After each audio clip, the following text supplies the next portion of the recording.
வணக்கம். சென்னையோட அமெரிக்க சகோதரி நகரம் எதுன்னு நீங்க தெரிஞ்சுக்க கேட்டிருக்கீங்க. இதுல ஒரு சுவாரஸ்யமான விஷயம் என்னன்னா, உங்க ஆதாரங்களை பார்த்தா சென்னைக்கு அமெரிக்காவுல 1 இல்ல 2 சகோதரி நகரங்கள் இருக்கு. ஆமா, டென்வர் அப்புறம் சான் அன்டோனியோ. இதுவே நிறைய பேருக்கு புதுசா இருக்குன்னு நினைக்கிறேன், இல்லையா? ஆமாம், நிச்சயமா. இந்த சகோதரி நகர உறவுங்கிறதே ஒரு இன்ட்ரெஸ்டிங்கான கான்செப்ட். அது என்னது கொஞ்சம் சொல்லுங்களேன். இது 1956ல அமெரிக்க அதிபர் ஐசனோவர் ஆரம்பிச்ச ஒரு திட்டம். அதாவது வெறும் அரசாங்க ஒப்பந்தம் மட்டும் இல்ல, கலாச்சாரம், பொருளாதாரம், டெக்னாலஜி இது மாதிரி விஷயங்களை பரிமாறிக்கிறது மூலமா உலக அளவுல ஒரு புரிதலையும் அமைதியும் கொண்டு வர்றது. இதுல முக்கியமா மக்களோட பங்களிப்பு ரொம்ப முக்கியம். சரி சரி, அப்போ இது வெறும் பேப்பர்ல கையெழுத்து போடுறது இல்ல? இல்லவே இல்ல. ஓகே, அப்போ இந்த ஆழமான பார்வையில சென்னைக்கும் இந்த 2 அமெரிக்க நகரங்களுக்கும், அதாவது டென்வர், சான் அன்டோனியோ, இவங்களுக்குமான உறவுகள் எப்படி இருக்கு? உங்க ஆதாரங்கள் வச்சு கொஞ்சம் அலசுவோம். முதல்ல டென்வர் பத்தி பார்க்கலாமா? ஏன்னா அது ரொம்ப பழைய உறவு மாதிரி தெரியுது, 1984ல இருந்து. ஆமா, கொலரேடியோல இருக்கிற டென்வர். இந்த உறவு 1984ல அப்போதைய மெட்ராஸ்ல இருந்த இந்திய அமெரிக்க சங்கம் மூலமா ஆரம்பிச்சிருக்கு. குறிப்பா சொல்லணும்னா டாலி சைமன் அப்படின்னு ஒருத்தரோட பெரிய முயற்சி இதுல இருந்திருக்கு. ஓ, அப்படியா? ஆரம்பத்துல இருந்தே இதோட முக்கிய கவனம் கலாச்சாரம், கல்வி பரிமாற்றங்கள் மேலதான். ஆமா, உங்க குறிப்புகள்ல கூட பார்த்தேன், டென்வர்ல நம்ம சென்னையோட பேர்ல ஒரு பூங்கா கூட இருக்குன்னு, சென்னை நகர பூங்கான்னு. ஆமா, முன்னாடி அதுக்கு மெட்ராஸ் பூங்கான்னு பேர் இருந்துச்சு. ஓ சரி சரி. ஆனா இந்த உறவுல அப்பப்ப கொஞ்சம் தொய்வு இருந்ததாவும் சொல்றாங்களே? உண்மைதான், சில சமயம் கொஞ்சம் ஆக்டிவா இல்லாம இருந்திருக்கு. ஆனா உங்க ஆதாரங்கள் ரொம்ப தெளிவா சொல்ற விஷயம் என்னன்னா, மக்களோட ஈடுபாடு. அதுதான் இதை இத்தனை வருஷமா இழுத்துட்டு போயிருக்கு. மக்களோட ஈடுபாடா? எப்படி? உதாரணமா, டென்வர்ல வருஷா வருஷம் டேஸ்ட் ஆஃப் இந்தியான்னு ஒரு விழா நடத்துறாங்க. அது இப்ப 2024ல 40வது வருஷம் கொண்டாடினாங்கன்னா பாத்துக்கோங்க. 40 வருஷமா? ஆமா, அது மட்டும் இல்ல, மாணவர் பரிமாற்ற திட்டங்கள், இந்த மாதிரி விஷயங்கள் தொடர்ந்து நடந்துகிட்டே இருக்கு. அப்போ இது வெறும் ஃபார்மாலிட்டி இல்ல, மக்கள் உண்மையிலேயே கனெக்டடா இருக்காங்க. நிச்சயமா. இதுல இன்னொரு விஷயம், ரொம்ப முக்கியமான விஷயம்னு தோணுச்சு. 2004 சுனாமி வந்தப்போ டென்வர் மக்கள் சென்னைக்கு உதவ பணம் திரட்டி கொடுத்திருக்காங்கன்னு உங்க ஆதாரங்கள்ல இருக்கு. சுமார் $70,000. ஆமா, அது ரொம்ப பெரிய விஷயம். இது வெறும் கலாச்சார பரிமாற்றம்ங்கிறத தாண்டி போகுது. ஒரு கஷ்டமான நேரத்துல நிஜமாவே கூட நிக்கிறாங்கங்கிறத காட்டுது இல்லையா? ஆமா ஆமா, அது அந்த உறவோட ஆழத்தை காட்டுது.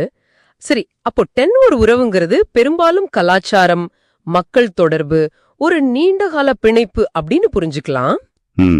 ஆனா அடுத்து வர சான் அன்டோனியோ உறவு, அது 2008ல தானே ஆரம்பிச்சது. அது இதுல இருந்து கொஞ்சம் வித்தியாசமா இருக்கிற மாதிரி உங்க ஆதாரங்கள் சொல்லுது. ரொம்ப சரி. டெக்சாஸ்ல இருக்கிற சான் அன்டோனியோ, இந்த உறவு 2008ல தான். இங்க விஷயம் இன்னும் கொஞ்சம் நடைமுறை சார்ந்ததுன்னு சொல்லலாம். நடைமுறையிலையா? எப்படி? இதுக்கு ஒரு முக்கியமான காரணம் சுற்றுச்சூழல் ஒத்துழைப்பு. ஓ, குறிப்பா சொல்லணும்னா, சான் அன்டோனியோல அவங்க ஊர் நதியை ரொம்ப அழகா வெற்றிகரமா சீரமைச்சிருக்காங்க. அதை ஒரு மாடலா எடுத்துக்கிட்டு நம்ம சென்னையோட பெரிய சவாலா இருக்கிற கூவம் நதியை சீரமைக்கிற முயற்சிக்கு அவங்க அனுபவத்திலிருந்து கத்துக்கவும் ஒரு இன்ஸ்பிரேஷன் பெறவும் சென்னை ஆர்வம் காட்டுச்சு. அது ஒரு முக்கியமான தூண்டுதல். அப்படியா?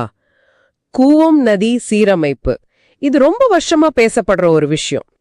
சான் அன்டோனியோவோட அனுபவம் இதுக்கு உதவுங்கிறது நிஜமாவே ஒரு நல்ல பாயிண்ட். இது தவிர வேற என்னென்ன துறைகள்ல இந்த உறவு இருக்கு? கூவம் திட்டம் ஒரு முக்கிய அம்சம்னாலும் உங்க ஆதாரங்கள் படி வர்த்தகம், டூரிசம், ஹெல்த் கேர், கல்வி, டெக்னாலஜின்னு இப்படி பல துறைகள்ல ஒத்துழைக்க வாய்ப்புகள் இருக்கு.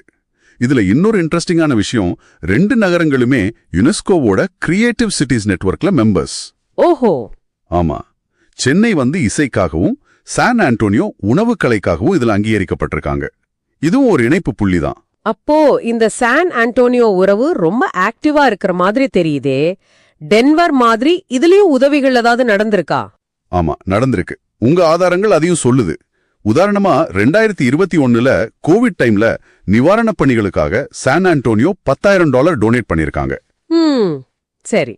அது மட்டும் இல்லாம போன வருஷம், அதாவது 2023ல சான் அன்டோனியோவோட ஒட்டுமொத்த சகோதரி நகர திட்டம் இன்டர்நேஷனல் லெவல்ல சிறந்த திட்டம்னு ஒரு அவார்டை வாங்கியிருக்கு. ஓ சோ இது ரொம்ப வலுவான நடைமுறை அடிப்படையில நல்லா இயங்கிட்டு இருக்கிற ஒரு பார்ட்னர்ஷிப்னு தெரியுது. ரொம்ப நல்ல விஷயம்.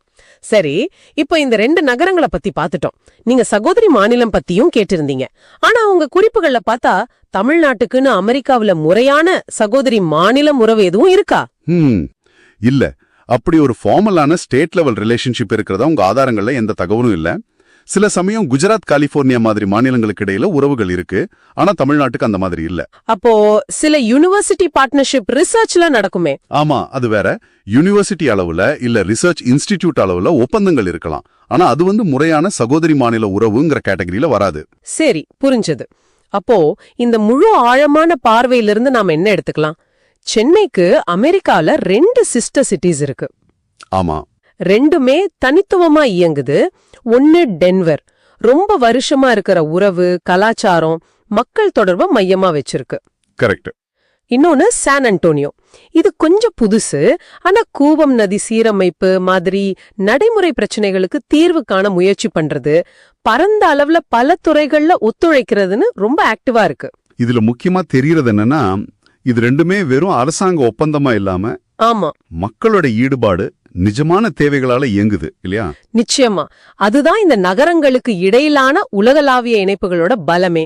சரி, அப்போ நீ யோசிச்சு பாக்குறதுக்கு ஒரு கேள்வி. நம்ம சென்னையோட எதிர்கால சவால்கள் இருக்கு இல்லையா? குறிப்பா சுற்றுச்சூழல், இந்த அர்பன் டெவலப்மெண்ட் மாதிரி விஷயங்கள். இதுக்கெல்லாம் இந்த மாதிரி குடிமக்களால இயக்கப்படுற உலகளாவிய சகோதர நகர இணைப்புகள் மூலமா இன்னும் என்னென்ன சாத்தியக்கூறுகளை நம்ம பயன்படுத்திக்காம இருக்கோம்னு நினைக்கிறீங்க?